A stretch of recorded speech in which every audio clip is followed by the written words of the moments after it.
Chapter 12. Rights and Wants. Mom, Dad. Kaden popped up from his seat like a jack-in-the-box and was by the doors in seconds, tugging at the locks ineffectually before Valerius had a chance to think. Though their voices were muffled by the thick wooden doors, Kaden's family were calling for their son loud enough that they could be clearly heard. "Kaden?" a masculine voice cried. "It's Dad. It's okay, son. Just hold on. We're going to get you out of there." Kaden, I got Mom and Dad as fast as I could. Are you okay? Said a young girlish voice. "That must be Tilly, his younger sister."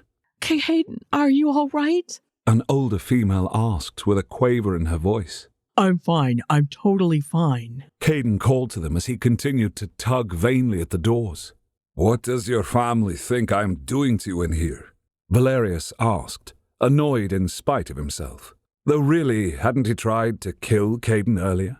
That was Raziel's doing, but they do not know that. Kaden snorted and pointed out just that fact. You do know that everyone watched our aerial acrobatics today, and me icing you? Valerius scowled. "That was a lucky shot. Don't get cocky." Kaden grinned over his shoulder at him. Yeah, I guess that wouldn't work a second time. No, it would not. So, a little help here? Kaden tipped his head meaningfully at the door. My father sounds like he's going to blow a gasket if he doesn't get in. We are not done speaking. But Valerius did stand up. He hated people in his rooms. It was bad enough with Kaden and his purring dragon in here. Now he would have to deal with all of Kaden's family too. We can talk in front of my family, can't we? Kaden gave him the equivalent of puppy eyes. "No," he answered firmly, but he did take a step towards the doors. Kaden's eyes widened. Really? So you want to talk about secret dragon shifter business? "Yes, in part. Your family will complicate what is simple." Yeah, simple. I'm staying. You and Raziel need to get your heads around it. Kaden muttered as he tugged at the locks some more.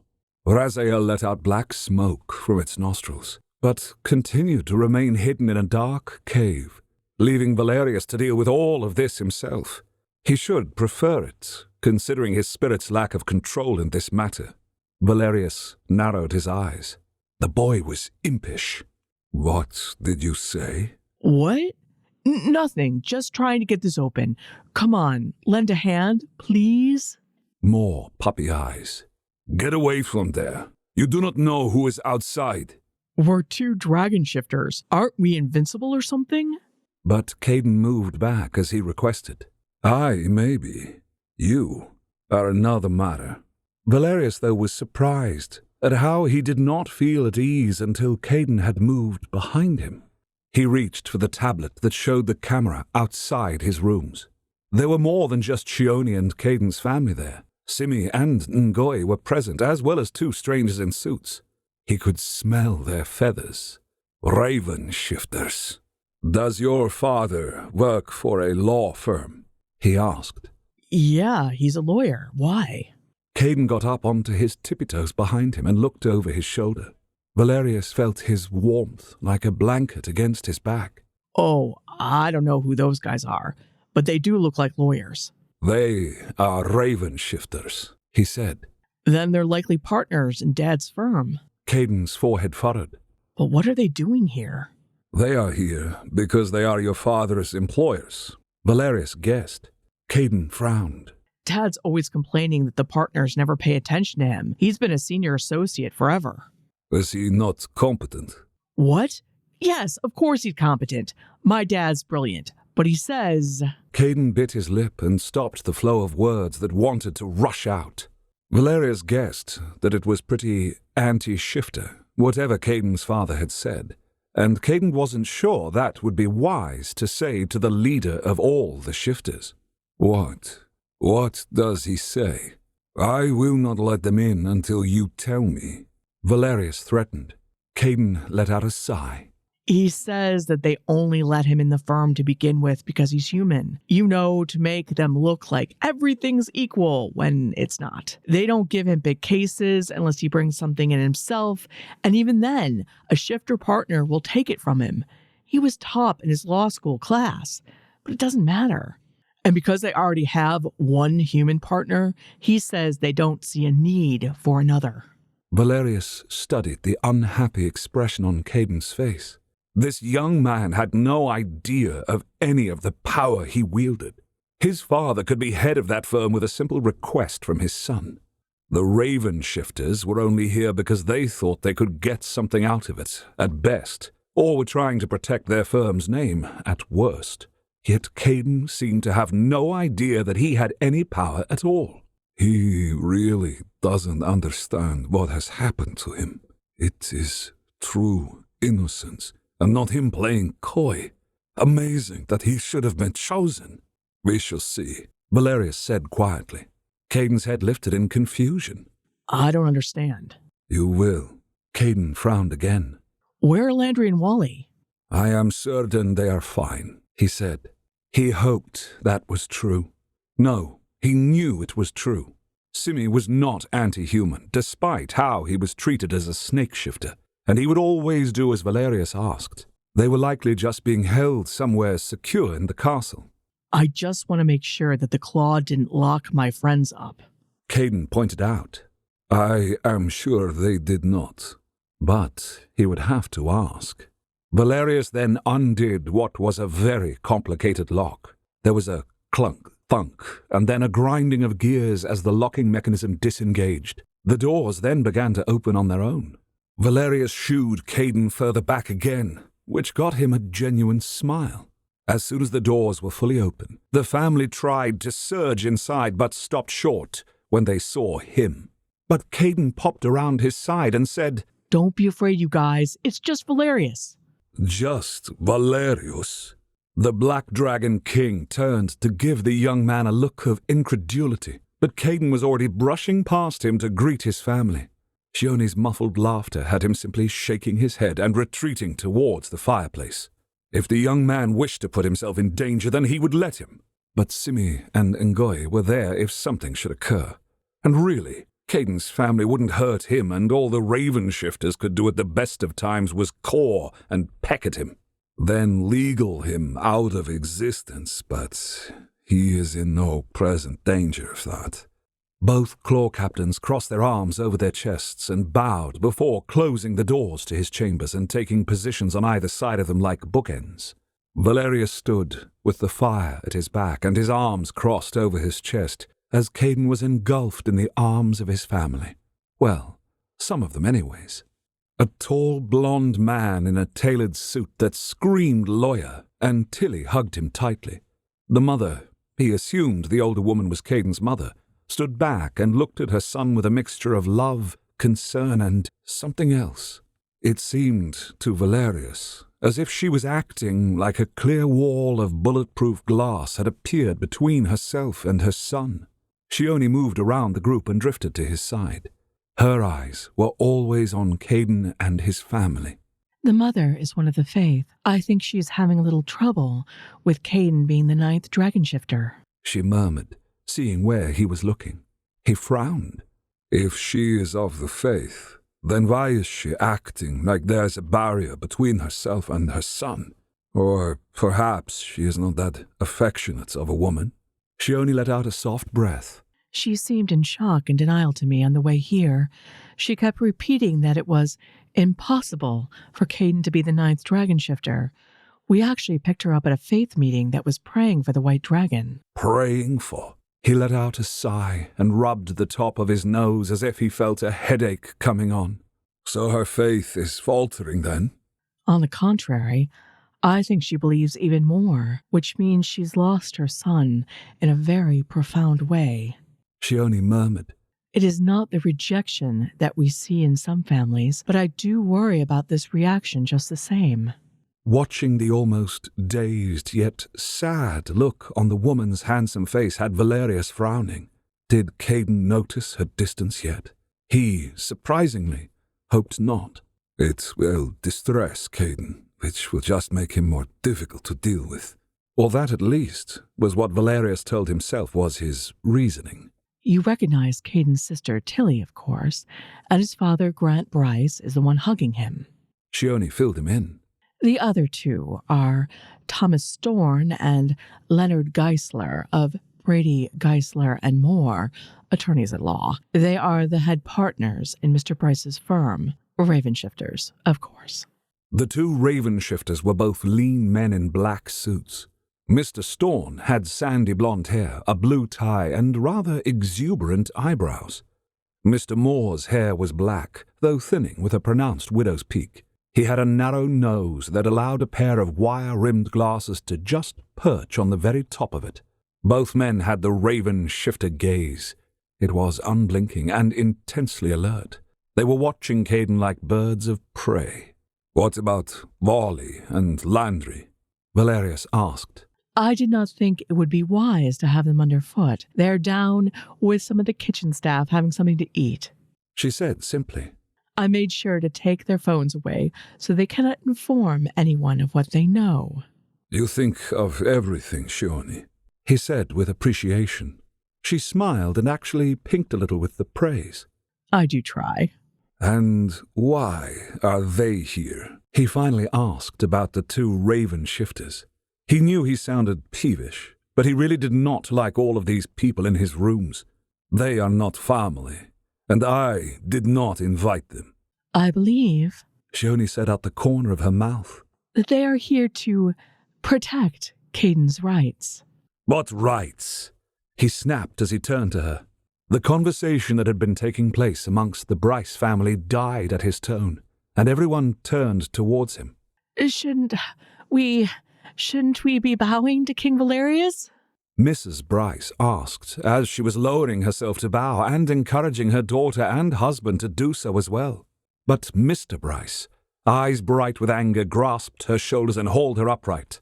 "No, we're not bowing to the person who tried to kill our son." I didn't get hardcovers printed for a long time because I didn't believe that there was enough demand. Really? Printed books? People want to buy those? Turns out people do. I have signed hardcovered books for this series on my own web shop. Each book has a dust jacket and a custom commissioned painting because we always need more art. I personalize and sign each book before shipping it out myself. Yes, my house does have boxes and boxes of books, and I have a special label printer too. If you're more a fan of paperbacks, I use Amazon's print-on-demand service for those. I'll post the links to the hardcovers and the paperbacks in the notes. Yeah, Valerius is really mean, Tilly echoed. "I'm mean?" Dad, it wasn't like that. Seeing his father's look of disbelief, Kaden quickly backtracked. Yes, that battle thing happened, but it was sort of a mistake. Kind of a mistake, right? Kaden was looking at Valerius, who inclined his head. Right. So no one is killing anyone, and maybe we don't have to bow or anything. He looked at Valerius again, who slowly inclined his head, agreeing to the no bowing, though he wanted the Raven Shifters to remember who they were talking to. But he cared little for the bowing and scraping that so many others of his kind seemed to crave. So we're all good. Let's just all keep calm. For one moment, Valerius could see the white dragon spirit looking at him with such affection. He blinked and shifted uncomfortably. You handled that very well. Shioni murmured again. "Just wait. I'm not done yet," Valerius told her. Then he straightened to his full, impressive height. The shadow of the black dragon appeared on the wall behind him, causing gasps and whimpers to exit mouths. Kaden just looked impressed. "Mr. Bryce, Mrs. Bryce, Tilly, I know why the three of you are here, but these two gentlemen were not invited." He tilted his head towards the Raven Shifters. Mr. Moore adjusted his glasses as he inclined his head and said, "It is an honor to meet you, King Valerius. Please, if you will allow us to introduce ourselves, I am Mr. Moore, and this is Mr. Storn. We represent the Bryce family in this matter." "What matter?" Valerius asked. The matter of Kaden Bryce being the 9th dragon shifter." Mr. Moore answered with a weak smile, as if Valerius were very dim. Ah, so you're here about that. Now, why would Kaden choose you to represent him and his family in this very important matter, when he could have the best legal minds in my territory, in all the world? Valerius asked. Raven shifters were snobs. They believed that they were the most intelligent of all shifters, and that meant definitely smarter than any human. But he could use that against them. He wasn't surprised when Mr. Moore's feathers were ruffled. He let out an affronted sound that quickly turned into a cough as Mr. Storn thumped his back vigorously and with a practiced smile stepped forward to undoubtedly explain what his partner meant. "My king," Mr. Storn said with a bow of his head, "Mr. Bryant is an esteemed colleague of ours, so it is more than a simple matter of legal acumen, but also trust." Valerius's gaze slid to Mr. Bryce at that description of his position in their firm, and he saw the slight tightening of Grant's jaw. Kaden's description of how they treated this intelligent man was likely not as bad as it truly was, especially when it came to male pride. "And are you, Mr. Bryce, an esteemed colleague of theirs? Have they treated you as such before your son became a shifter?" Valerius asked. Kaden was staring at Valerius open-mouthed, as if he couldn't quite believe that Valerius was shaming the people who had not treated his father properly. He told himself he was not doing this for the boy. He should want Kaden to have the worst legal advice available, simply because it would be easier to then deal with him. Not that the law actually mattered. His territory was his territory. He could allow in or kick out anyone he chose. The thought of kicking Kaden out, all innocent imp that he was, might make him feel a little unwell, but what else could be done? He could not allow Kaden to stay as he wished. He needed stability for himself and Raziel and the world, as Ilarion made himself a menace. So why exactly was he stepping in to shame the Raven shifters, considering all he had just thought? Mr. Bryce's keen dark blue eyes, the same eyes as his son, flickered to his partners and back to him. "I respect their legal minds, King Valerius. I think that you seek to pit us one-on-one, and that would not be in my son's best interests." Valerius shrugged. "Your son, and all to do with him, are not legal matters at all." On the contrary, Mr. Moore said with a shake, they are absolutely legal matters, as the agreement between all of the dragon shifters was that each dragon take an equal percentage of the earth. Now, Kaden is the 9th.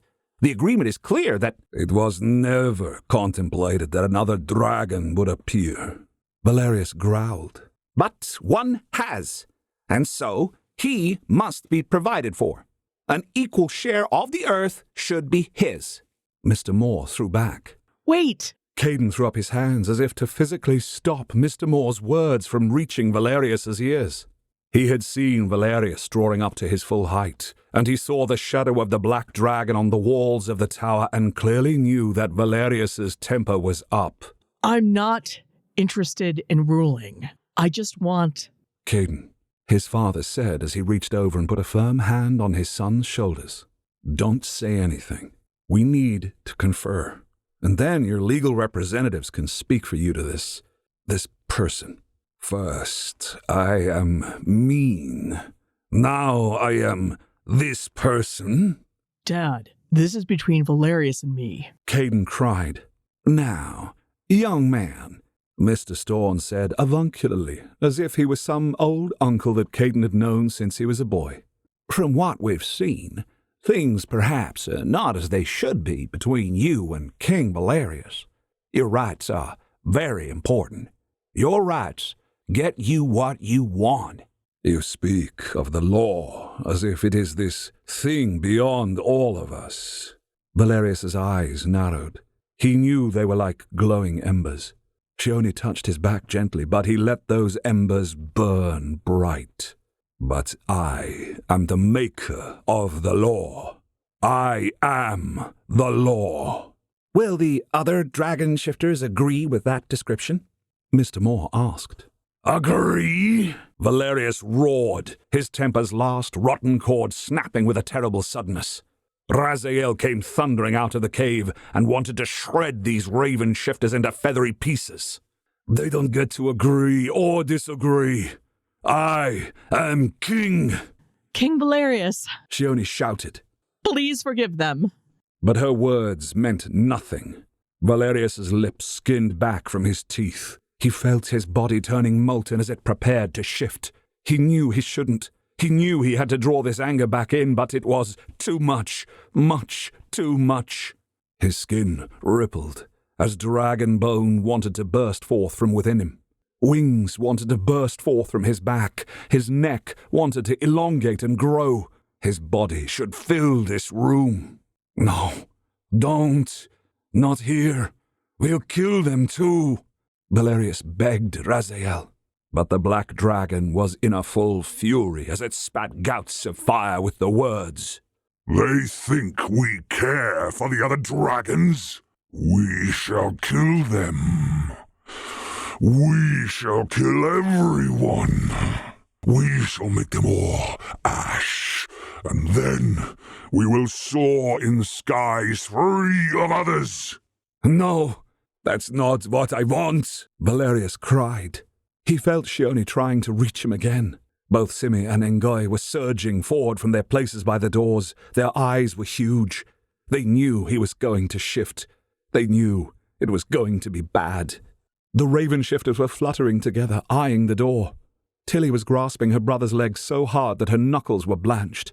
Mrs. Bryce, though, white as a ghost, looked like she was seeing God for the first time.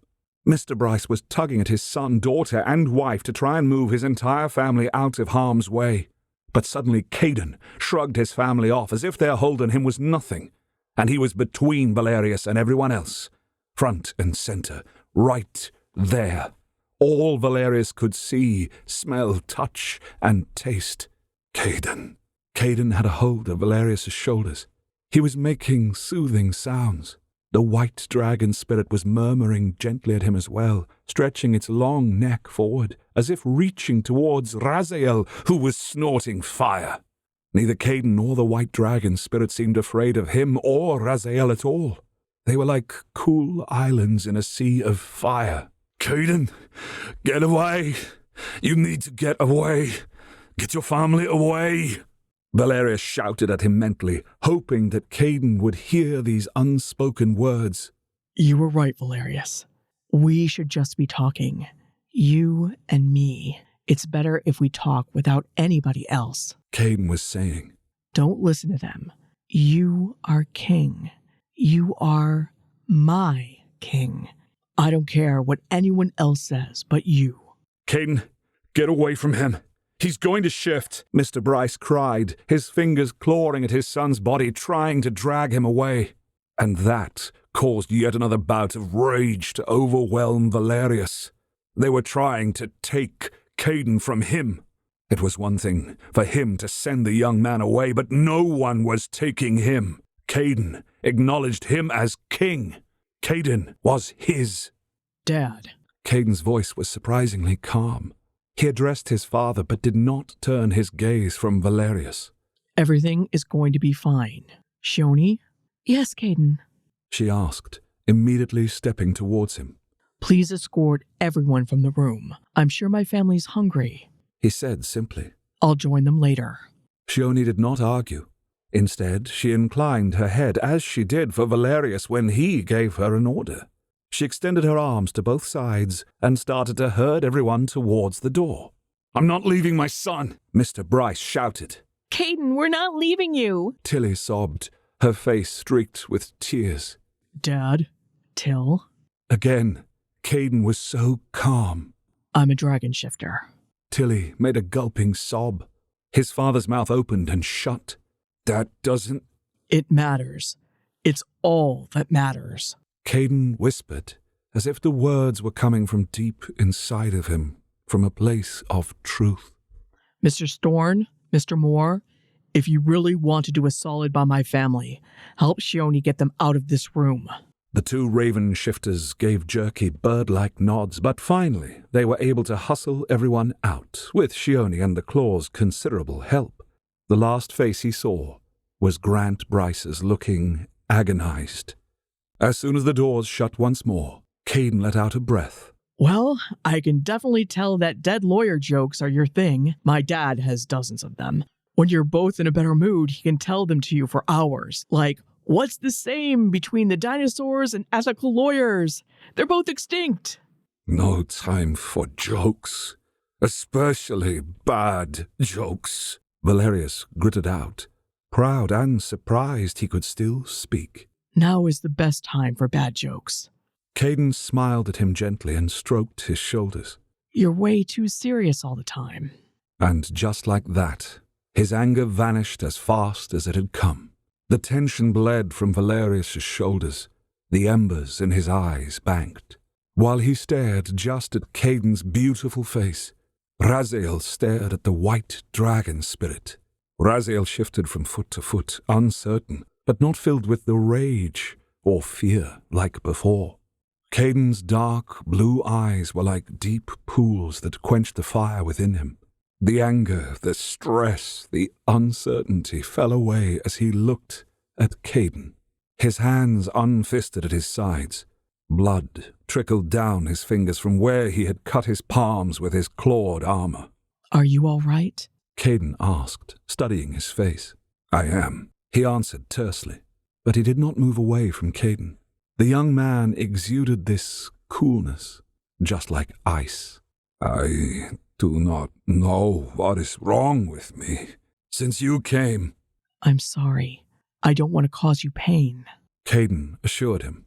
It is not pain you cause me, Valerius murmured as he brought up a bloody hand and touched Kaden's luminous face. It is... Seeing the smear of blood he left on that fair cheek had Valerius reeling away from him. Kaden reached for him, but he stayed out of touching distance, backing up towards the balcony. Valerius, where are you going? Kaden demanded. Go to your family, Valerius said. I need to. He didn't know what he meant to say. Kaden confused him. He needed to get away from this maddening boy. He needed to be himself again. We need to talk, though, remember? And the anniversary feast? And the food coming here? And stuff. You can't go. Don't go. Kaden cried, reaching for him again, even as the white dragon spirit strained for Raziel. Responsibilities clawed at him, and the desire to stay with Kaden was so strong that it was like an anchor tied to his ankles. But he had to get away. Just for a little while, to clear his head, to come back fresh. I need to fly, Valerius gritted out. Then in one fluid movement, he spun on his heel and ran towards the balcony. He shifted between one breath and the next. He launched himself into the air and flew off under the light of the moon, even as he felt something tying him to one young man on Earth. Original work is harder and harder to find in a world full of reactions, commentary, plagiarism, and generic ChatGPT content. And I'm really glad you found us. Every word of the story is from me, typed into my laptop while sitting on my couch. And a real person spoke every word into a microphone as well, not an AI voice. I got into producing stories because I care about entertaining you, the human who's listening to this right now. And while we certainly could have had a bot army to listen to episodes, leave realistic comments, and make us look really popular, it just wouldn't be satisfying. I'm glad you're with me for this story, and I would love it if you left a comment in the video just to say hello.